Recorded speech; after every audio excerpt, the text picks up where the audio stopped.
ભાવનગર શહેરમાં મહિલા college circle નજીક નબળી કામગીરીને કારણે એક ટ્રક રસ્તામાં ફસાઈ જવાની ઘટના સામે આવી છે. ભાવનગર મહાનગરપાલિકા દ્વારા હાલમાં શહેરના વિવિધ વિસ્તારોમાં રોડ અને ડ્રેનેજ લાઇન બનાવવાની કામગીરી ચાલી રહી છે.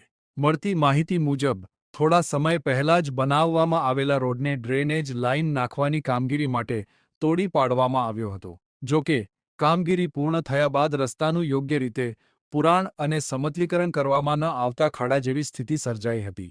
આ દરમિયાન એક્સેલ કંપનીમાં માલ ઠાલવવા જઈ રહેલો ટ્રક મહિલા કોલેજ સર્કલ નજીક આ જ જગ્યાએ ફસાઈ ગયો હતો. ટ્રક ફસાઈ જતા થોડીવાર માટે ટ્રાફિક અવરોધ પણ સર્જાયો હતો.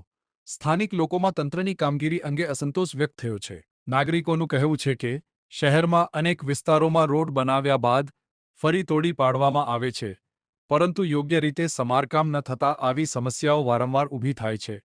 શહેરમાં ચાલી રહેલી વિકાસ કાર્ય દરમિયાન ગુણવત્તાસભર અને સુવ્યવસ્થિત કામગીરી થાય, જેથી નાગરિકોને હાલાકી ન ભોગવવી પડે, તે માટે તંત્ર દ્વારા ખાસ કાળજી લેવામાં આવે તેવી માંગ ઉઠી છે.